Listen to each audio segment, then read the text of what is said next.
everyone, welcome back, y'all. We are back to do our September week 1 budget. We've got a lot to talk about. A lot has gone on.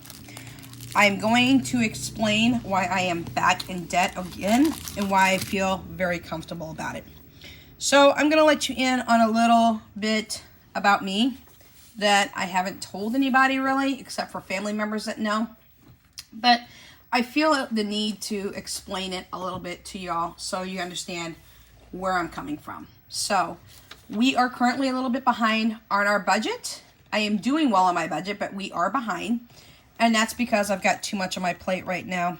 And I've got a lot going on. But so does most people in life. So we'll talk about that here in a minute.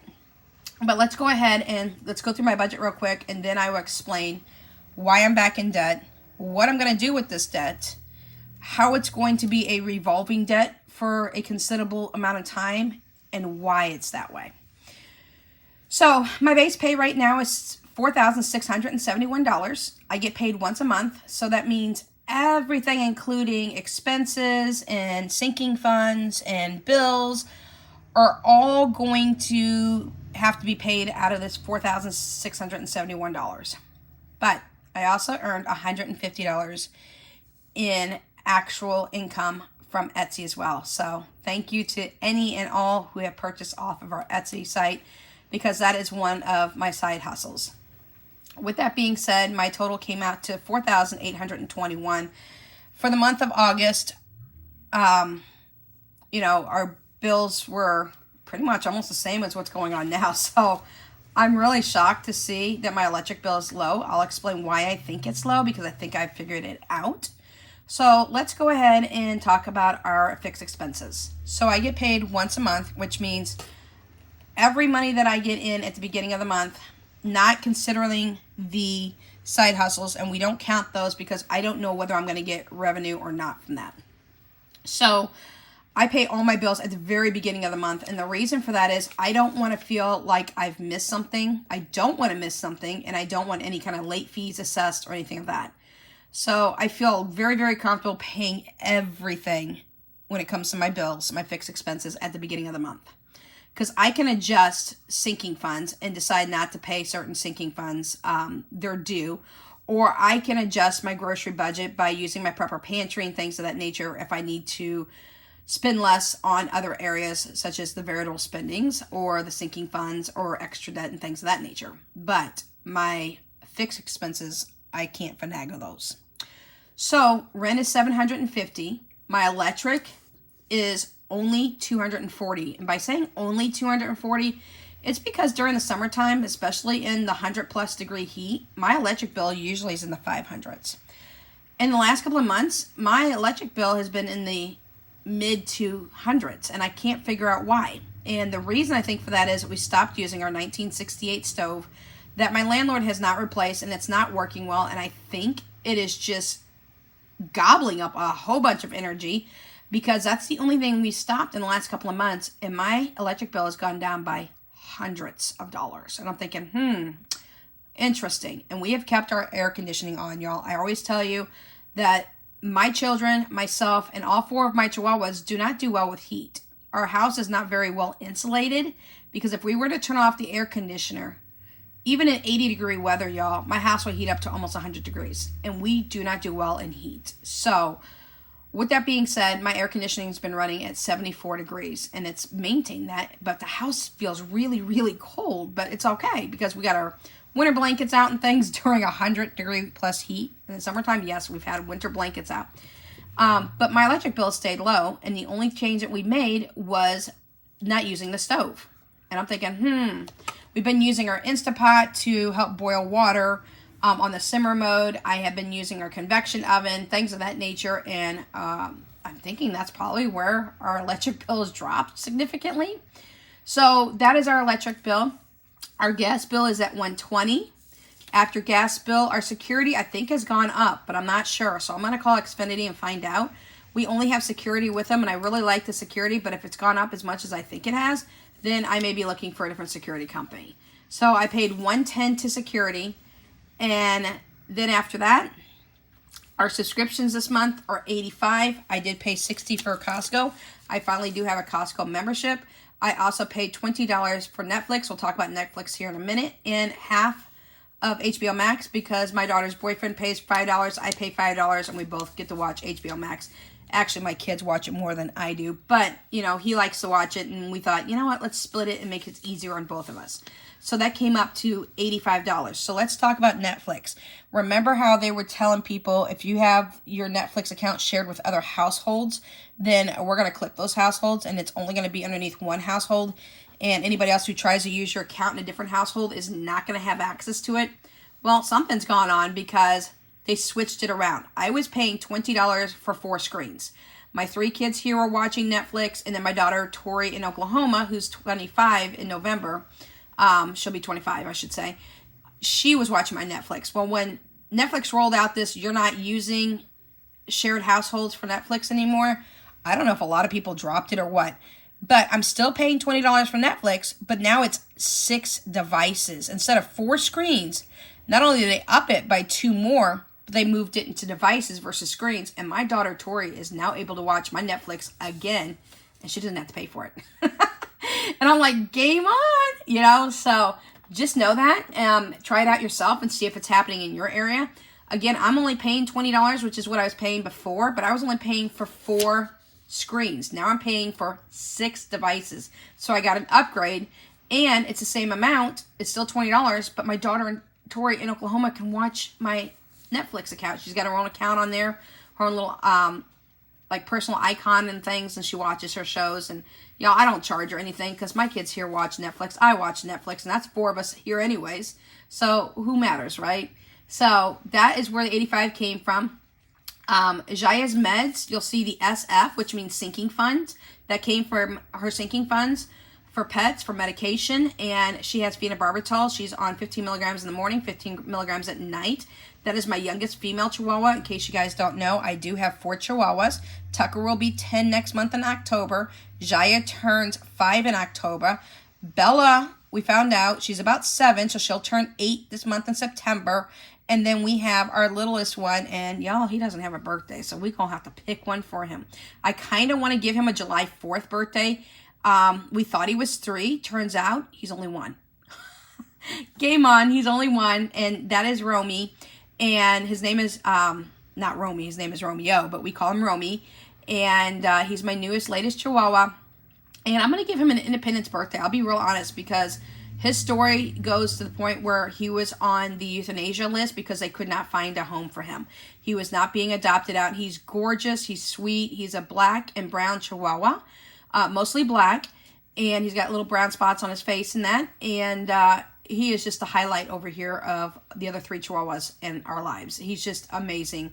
And because he was taken off the euthanasia list and he was pulled as a rescue pull, and my mom went and got him and brought him to me. She flew all the way to California, picked him up, brought him to me, and he's been here ever since, and we absolutely love him. So I'm giving him a 4th of July because he gained his independence from the euthanasia list. He gained independence, he gained his life back, and he is just a ball of wonder. He's doubled in size, he's gaining weight, he's looking great, and we love him. So Jaya is on phenobarbital. We call her Gia a lot of times, y'all, but it's Jaya. She's on phenobarbital because she has epileptic seizures. And again, that is my youngest female Chihuahua. She's a Chihuahua Dachshund mix. She's known as a hybrid or a Chiweenie. The other 3 Chihuahuas I have are full-blooded Chihuahuas. So, sorry, long-winded to introduce Chihuahuas again, but I am the Chihuahua mama in this house. So, after that, trash was 0 because we had an issue with our trash. We had a dramatic situation where for 3 weeks they stopped picking us up. I kept calling and complaining, and I kept getting promised that trash was going to be picked up. It did not get picked up. I even had supervisors promising the next day. I had so-called special trucks that were picking up. Y'all, we were off the list for some reason, and they could not get my trash picked up for 3 weeks, and I was throwing a fit. So when it came time for the bill to be due, they decided to credit me only $9. I was like, that's disrespectful. That's a slap in my face. My kids and I were out picking up trash, in 100+ degree heat every day because, number one, you couldn't get your trucks down here for some reason to pick up my trash when for the last 13 years, they were picking up my trash just fine. I said, and not only that, I was promised every single other day that my trash would be picked up. I don't know what happened that you guys couldn't get us picked up because a trash company was going by our house just fine. I said, but I refuse to pay this bill. It's the first time I've ever refused to pay a bill. They were going to take me down to $64, and I said, no, ma'am, no way. You better work your way around this. I'm not paying this bill. When we're picking up trash every day in the heat because we have raccoons in our neighborhoods and God only knows what else, ripping into trash, and here my children and I are out picking up trash, and it's not going to happen. So, therefore, we turned around and we got our trash bill deleted for this month.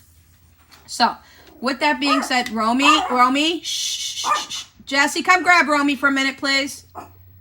Tanya's up. With that being said, we do not have a trash bill at all. All right, the next bill that we have is for $210. And y'all, we're going to have to talk about a bill here in just a minute because bottom line is I am back in debt. So my Affirm was $210. I went ahead and paid that. And then Insta Ink went up, y'all, because not only did I have to print this Budget by Paycheck workbook by the Budget Mom. This is the new one. I did choose the design oil spill because I just wanted it in black and white. I didn't want to have to mess with a lot of color because I would have taken more of my other ink that I just got the oil spill. Y'all, 358 pages, okay? I was over my Insta Ink. Now, we'll talk about why I'm back in debt here in just a minute, and I will explain that to you. My Insta Ink, I went back to a 500-page program. So I raised up to $19, and I am absolutely fine with that. I use a lot of paper. My kids are homeschoolers. 2 of them, I should say, are homeschoolers. And we use a lot of paper and things of that nature, and I'm okay with this. Not a problem. We will talk about the debt here in a minute when we get to that side, but I just wanted to let you know that we do have debt. So my bills came out to $1,654, leaving me a grand total left over for the rest of the month, which is 5 weeks, to spend it over the next 4 weeks. What I'll do is I take that and I divide it into 4 weeks after I talk to you about my variable spending, and we'll tell you what I'll have to divide that into. So $3,167 is what I have left. Now let's talk a little bit here before we go any further. When I did a walkthrough for the Budget Mom workbook paycheck system that I have here, this is again the newest version, and I did go ahead and choose not the binded version, but to have it print on demand. Y'all, I didn't give it justice. I said, let me try it for a month. I was real skeptical. I really didn't like the layout and the setup. It's just too much paperwork and too many things. But as I'm working through this, I love how it says how much is left over, and you just take that total into the next and you just keep going. I'm going to eat my words. I'm starting to like this workbook. I did not think I was going to, but it's like, don't judge a book by its cover. Check out the inside pages and see about the book before you judge it. So I'm guilty, okay? I judged it before I really got into here and started looking around. It does have a lot of pages. It is quite detailed, but y'all, maybe that's what I need. Maybe I need more detail. I want to simplify things, but maybe detail is what I do need, and I just don't know it. So just letting you know that. Groceries for the first week of September, I allocated $250. Gas, I have to allocate $100. That is half the cost of getting Danya home from volleyball practice every day. Yes, she's asked other members who had licenses. No, they don't want to drive her home. One girl took her to volleyball one day, but then she refused to take her home after Danya already paid her $7. That will not happen again. I don't want my daughter to feel like uncomfortable to have to ask people to bring her home and then offer gas money, but it's not reliant. So I don't want to have to sit there and say, please ask, please ask. I mean, who really wants to do that? No one, especially a teenager. So I am paying half the Uber cost for her to come home. I am not doing a round trip anymore. She is on a teen program with Uber. So she's a teen rider. I didn't know about that. My ex-husband told me about that, told me how to sign up. I did. So I'm paying a little over $100 a month. I just put $100 in just to make sure that I can cover her for most of the weeks. I will have to put in more, and my ex-husband puts in the other half. So together, yes, we're paying over $200 to get my daughter home every single day, 5 days a week from school. She doesn't have school on Mondays. She goes Tuesday through Friday. But unfortunately, today she did not get her bus pass last week. on Friday for Mondays to just pick her up and take her to the school because she was in a game. So she missed that. So I will talk with the school about getting her a bus pass possibly on Thursday if she has a game on Friday, because she did miss trying to get that bus pass because she was not there. Buffer, we're going to put in $50 for buffer. Just catch all in case anything happens. All right, y'all. So that gave me a total of $400 for variables for the week, leaving me $2,767 for the rest of the month. Now, you'll have all the sinking funds over here that I'm working on. I have not gotten totals in yet, but I will be putting totals in. Do know that, again, this is the rest of the money that I have for the entire month. So I've got to spread that over the next 4 weeks because September has 5 weeks in it. All right, so let's go down to where it says, let's skip debt for a minute. Let's go down to where it says extra savings, because I didn't have enough spot on the sinking funds. I went ahead and used the rest of that for sinking funds to add on to that. But next time I won't do that. I'll just grab one of the cash envelope breakdowns, which is in here as well in this binder book. And it's an entire page. So I'll be able to list all of my sinking funds, and I'll do it that way next time. A lesson learned for me. All right, let's go back to debt real quick, which is the Affirm. Okay, my Affirm account is wide open again. Y'all, I have perfect A1 credit with them.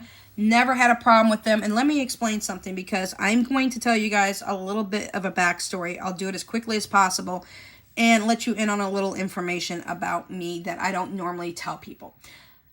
I'm in debt again, and I'm okay with it. I am more than okay with it. Not only, and I paid an extra $200 in debt, just so y'all know.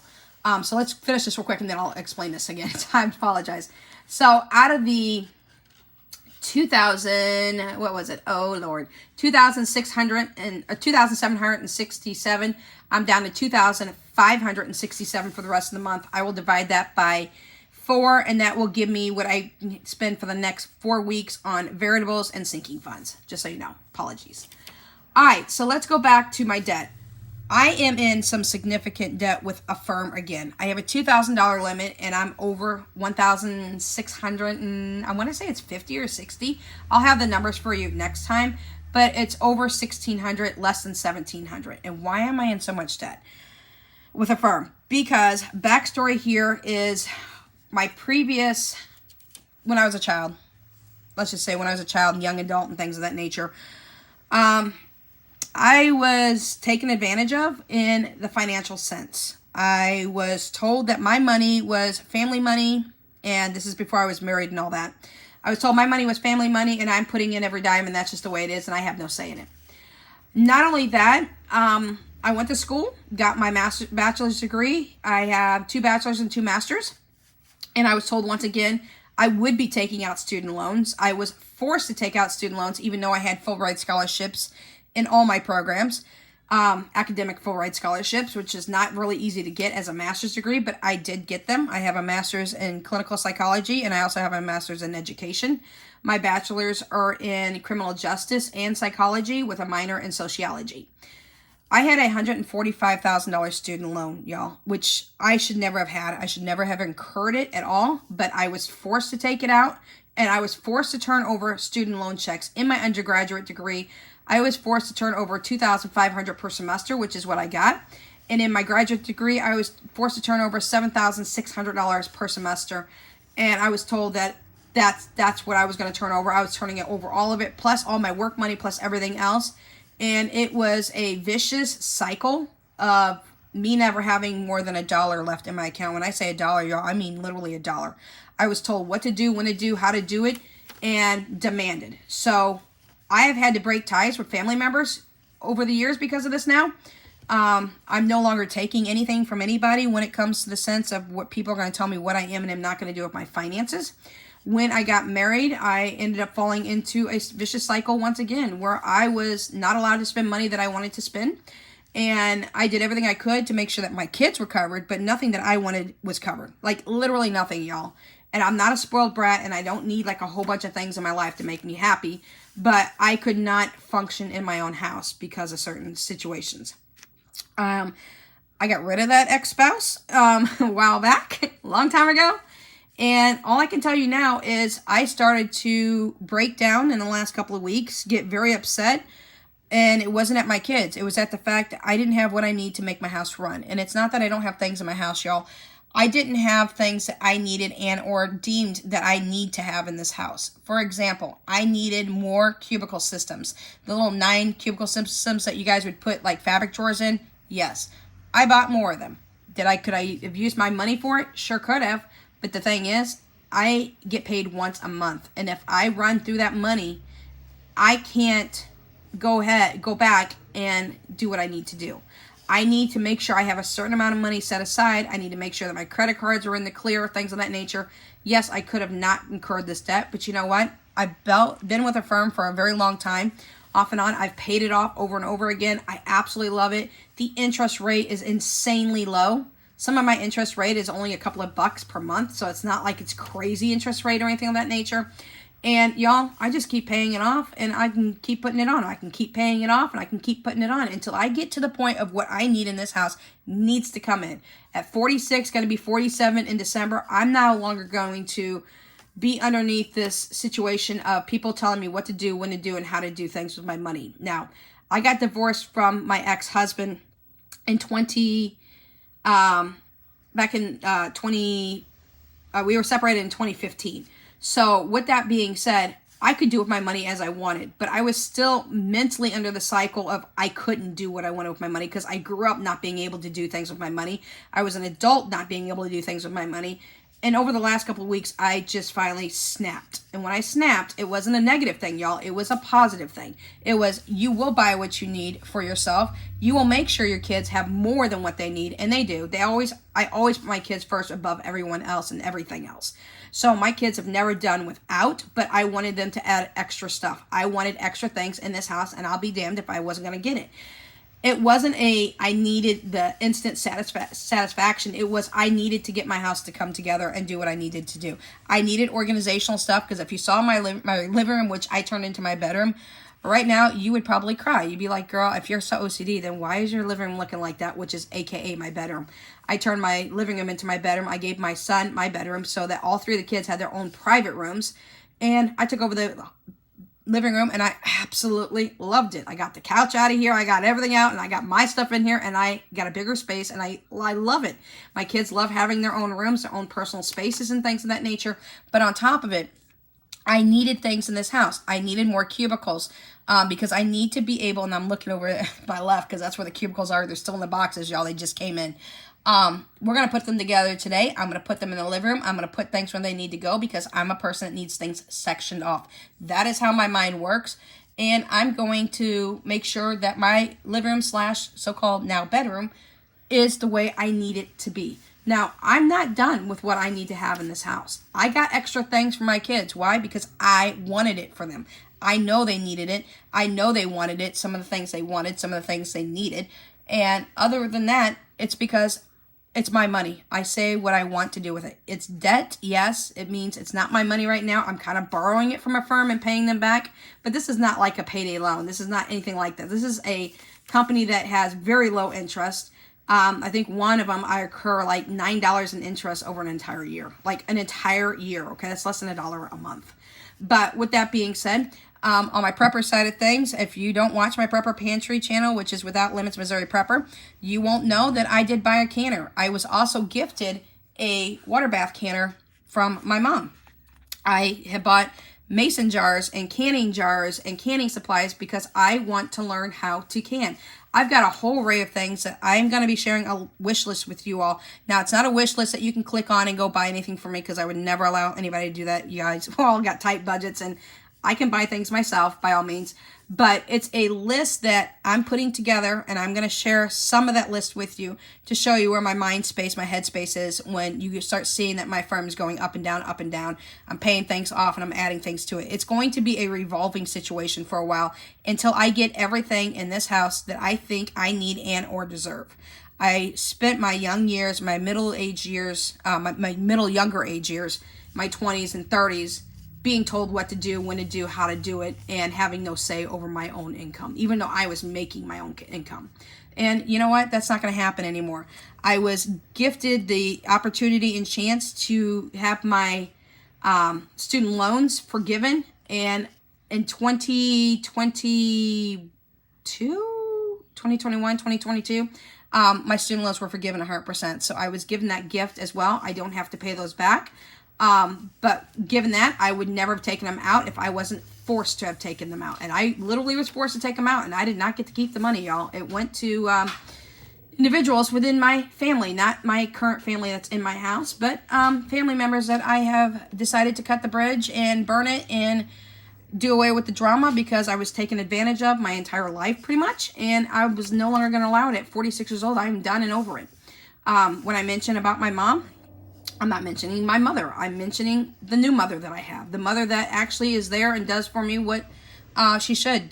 Tells me things I should be doing and shouldn't be doing. Gives me advice. Doesn't ask me to pay her bills. Doesn't ask me to take, my stuff from my kids or whatever else or anything of that nature. And nobody's ever asked me to take from my kids, so don't let me put you in that direction. But basically trying to brainwash me, telling me that my money belongs to them. So that's not going to happen. So the new mom that I have that you guys will all hear about from here on out, when you hear me say mom, is not my old mom. It is not my mom. It is my new mom. And you don't have to be blood to be a mother. So same thing with fathers. You don't have to be blood to be a father either. You just got to know that you treat people right and be respectful and be that kind of role model in their lives. And you do not have to be biologically connected. So with that being said, yes, my Affirm account is going to be an on-rolling situation for quite some time. I'm looking at probably anywhere between $6,000 and $10,000 worth of stuff I still want to buy. Now, do I have everything in my house that I need? Absolutely. Am I being a spoiled brat by just going out and purchasing things that I want? No, I'm not. I am going to purchase some things that I want, but I'm going to purchase things that I need for my house. When I was married, I was not allowed to buy a whole bunch of things either. And I was told what I will and will not do with my money. And my money went to all the bills where his money did not. So, I'm not going to handle that situation anymore. I'm coming out and letting everybody know. I'm pretty hardcore about it now. You would think that I was in the past, but I wasn't. But I've learned some lessons in life. And the husband that I currently have right now is absolutely amazing. He's the total opposite. He's like, you know what? Go out and buy something for yourself. Go out and do this. Do this for the kids. Do it. You've got the money. Do it. And if you don't, take the credit and do it. And just pay it back. So that's where we stand right now. Shh. Romy, Jesse, please grab Romy. Y'all, I'm sorry. Romy's he's a barker. So that's where we stand right now. That's what's going on. Yes, you're going to see Daddy get back again, but you know what? I've got it handled. And I will be letting you guys see a little bit of a list that I'm writing down on things that I plan to do with this house. Not so much with the house, but in the house that we're currently in right now. And things that, I want to do more for my children. I want to do more in their rooms. I want to give their rooms more of a personality. And I want to do more things around this house that's going to make things a lot easier for us. As well as, some luxury things that we want. And they're not really expensive stuff. It's just stuff that, we need or I need to have in this house to make life a little simpler. So I'm still doing a simple lifestyle. I'm still trying to keep my things simplified. But I will be honest and go back on my words I've said in another video. I'm really starting to like this budget breakdown system. I'm really starting to like the Budget Mom book. I'm really thinking I might have this as my new system because I really do like it now. And I guess, it just goes by, like I said before, don't ever judge a book by its cover. You never know what's inside the cover of the book. You don't know the story. You don't know anything about it until you open the page and you at least give it the chance that it deserves. So that's what I'm going to do with my life as well. I am going to open my Affirm account a little bit wider on my balance. And I'm going to give my kids and me the lifestyle that we deserve. And if that means I have to go into a little bit of debt, but it's debt that I can handle, y'all. I'm not going to be like going gun-ho and spending $15,000 in a month or anything like that. Then you know what? We live life only once that I know of, and life can be short. We never know when we're going to bite the bucket or whatnot, But live life to the fullest each and every day. And I think that's exactly what we're going to start doing now. So that's a little bit more about me that you didn't know. I don't know if you wanted to know, but now I'm explaining why I've got more debt. And you know what? I'm okay with it. Because the things that I brought into this house for the kids and myself is making us a little bit more happier. It's making life a little bit more simple. And it's doing exactly what I needed it to do. So anyways, questions, comments, concerns, suggestions, throw it at me in the comment section down below. I'm sure there'll probably be some questions, maybe some comments. That's fine. But that's the way things are going, and that's what we're going to do. So I will divide that total that I have left over into 4 after I figure out what I'm going to do with sinking funds and how much I'm going to put into sinking funds this week. You'll see the sinking funds breakdown, and I'll stuff the envelopes. You'll see a grocery haul, and then we'll be on to week number 2. Hopefully we get caught up. All right, y'all. Take care. We'll catch you in the next video. Without Limits is out.